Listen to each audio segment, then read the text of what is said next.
Morning mga day! So, kape muna tayo. So, yun na nga mga mima, tanghali na naman tayo gumising. Alas 12 na rin kasi kami ng hating gabi umuwi. Nagtambay lang naman ang mga person na ito sa fishport. Minsan kasi ang sarap lang huminga sa lahat ng problema mga mima. Paglabas na lang talaga nagiging pahinga ko sa lahat ng pagod. Pag-asa bahay kasi mga mima, puro pagtitinda na lang talagang ganap namin sa bahay. Ang pagtulong na lang talaga ang pang-alis ng pagod. Anyways, nagkape na nga pala kami dito sa labas. Kasama na talaga yun sa buhay. Magkape na magkape hanggang di namamatay. Charing! By the way mga mima, wala namang ganap ngayong araw.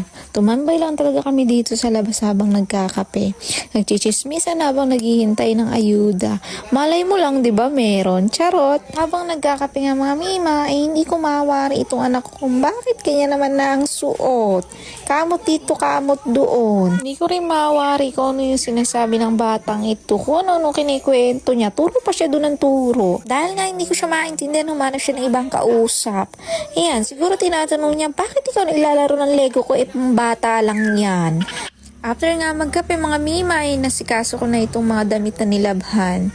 Tambak na naman dito kasi para na naman basura itong bahay. Naglinis-linisan nga pala tayo para naman mukha tayong masipag. Sa nga pala ito sa pinakamakatamad tiklopin kasi nga puro damit ni Yuno. Bukod kasi sa napakarami, napakaliliit. Pero wala naman tayo magagawa kasi maliit pa si Yuno, hindi pa pwede magtiklop. Kaya naman Yuno, bilisan mong lumaki para ikaw nang gagawa ng mga gawain ko.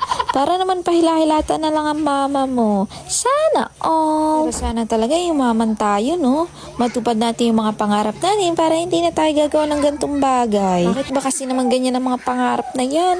Mamamatay na lang yata hindi pa naabot-abot. Ano bang sekreto yung mga mimat na abot yung mga pangarap na yan? Sabihin yung height ko ang kulang kung bakit hindi ko naabot-abot yung mga pangarap na yan. By the way mga mima, pagkatapos ko nga magtiklop, kumain na rin kami ng umagahan.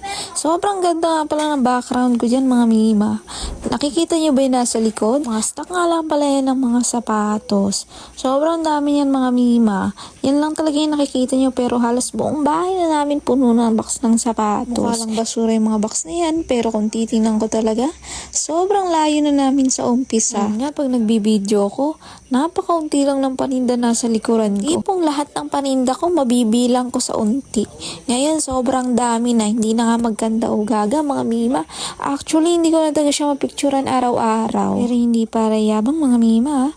Gusto ko lang ma-inspire kayo na kung kaya ko, kaya nyo rin basta consistent lang kayo sa ginagawa nyo. Dahil pag nakikita ni Lord na pinagsisikapan niyo yung mga bagay na gusto nyo, ipagkakaloob din niya yan sa tamang panahon. Basta't kilusan mo lang palagi at laki pa ng dasal.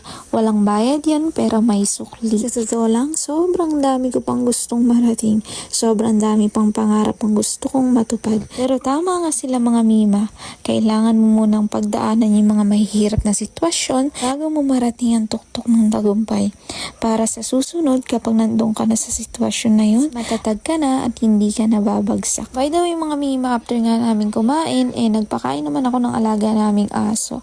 At after nito, magliligpit naman ako ng mga laruan ni Yuno. Nakakalat na naman kasi mga mima.